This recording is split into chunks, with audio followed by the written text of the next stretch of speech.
saudara-saudara sekalian, teristimewa Sahibul Bait Pak Satria Majid beserta istri. Yang mana kain istrinya ini? Oh, kenal-kenalkan tongki itu. Terus saya kalau ada tamuku datang di rumah, istriku dulu aku kenal ya, ini Mama Nece ini. Datang nak kasih kenal-kenal dia. Apa maksudnya ini Pak Satria? Jelas dulu. Serangan pertama. Dari Bapak Ibu saudara-saudara sekalian, ayat yang saya bacakan tadi sudah dihafal sejak kecil. Wahai orang-orang yang beriman.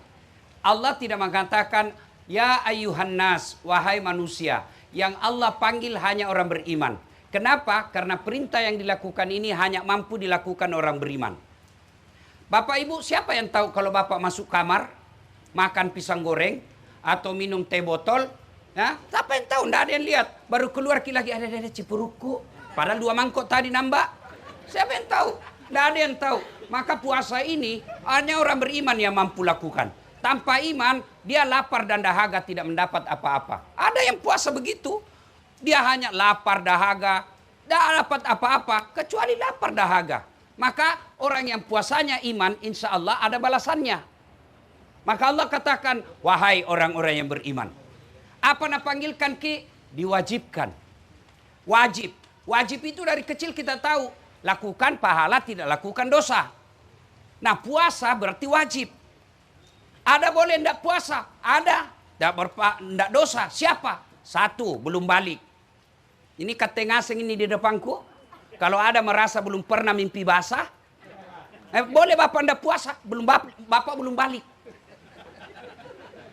Kalau ada ibu-ibu di sini merasa belum pernah haid, boleh tidak puasa, belum pakai balik. Iya toh? Nah, yang kedua, boleh tidak puasa. Siapa? Hilang ingatan, gila.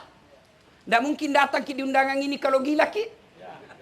Yang ketiga, boleh tidak puasa, musafir. Saya pergi ceramah ke Jakarta. Boleh saya tidak puasa, tapi saya puasa. Kenapa? Apa susahnya? Naik pesawat aja. Beda dulu musafir jalan kaki, berjam-jam, berhari-hari. Kalau sekarang betul musafir ke Jakarta, tapi puasa kok. Kenapa? Karingan ji, 2 jam, enak-enak ji. Musafir itu syaratnya 83 km. Kalau Bapak pergi Maros, belum musafir. Pergi mana? Pergi baru, lebih 83. Tapi puasalah, karena Bapak tidak susah dalam perjalanan. Pun kalau mau, Allah kasih keringanan. Tapi ganti setelah kau puasa. Ya. Nah, apa itu puasa? Ayo, mari kita lihat. Apa itu puasa? Puasa menurut fikih adalah menahan lapar, makan, minum, serta berhubungan badan. Kapan? Dari subuh sampai maghrib. Jadi kalau Bapak Ibu makan tapi lupa, sah. Hari pertama, terbiasa pergi warkopna dengan nanas. Toh? Cambo Indomie rebus. 2 telur. Begitu habis, Ustaz, puasa. Oh malik. Hilap kak. Boleh selama Bapak tidak tahu. Lupa. Siang makan lagi coto. Ustaz, puasa kok. Oh malik. 3 mangkok. Halal. Kenapa? Bapak tidak ingat. Termasuk berhubungan badan. Kalau Bapak merasa tidak sengaja, sah puasanya. Tapi tidak mungkin Tommy orang berhubungan badan mesti tidak sengaja.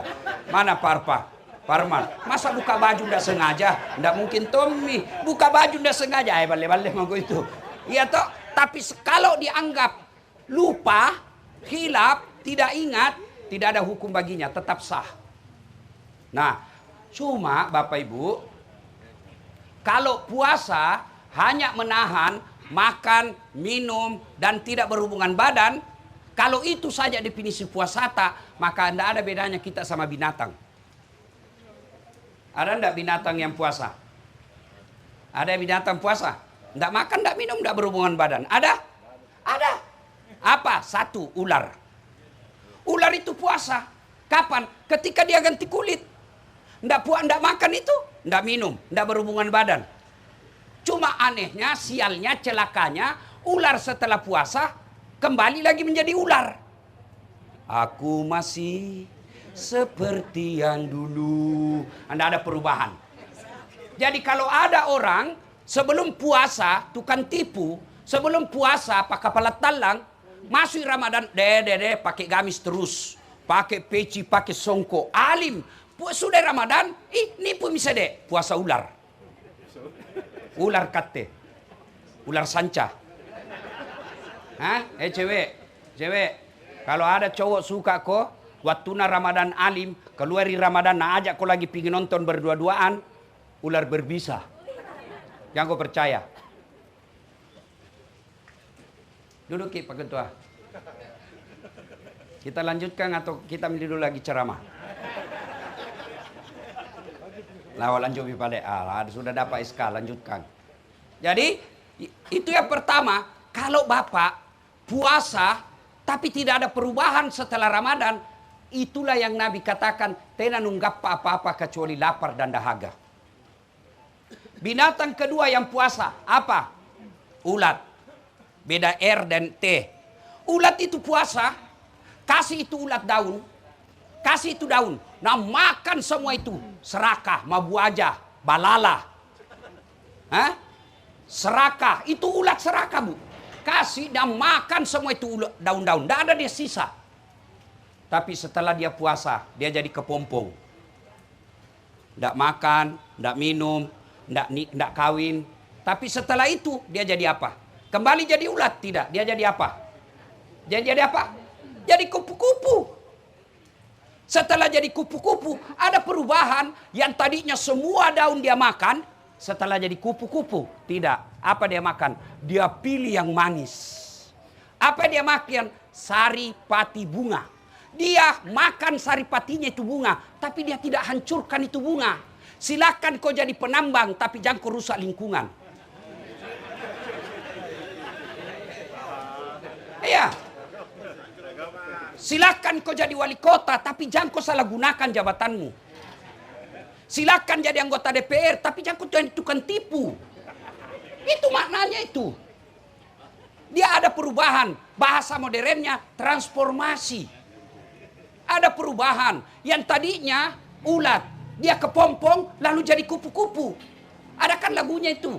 Persahabatan bagai kepompong merubah ulat menjadi kupu-kupu. Hebatnya itu kupu-kupu Pak. Dia sedot saripati madu. Dia tidak seperti lalat. Apa dia makan itu lalat? Najis, bangkai, kotoran. Tapi kupu-kupu, apa dia hisap? Saripati madu, bunga. Setelah itu dia pindah ke bunga yang lain. Apa dia rusak yang dia tinggalkan? Tidak. Justru karena pindah, maka dia melakukan penyerbukan. Itu maknanya orang yang berhasil puasa, dia menjadi rahmatan lil alamin.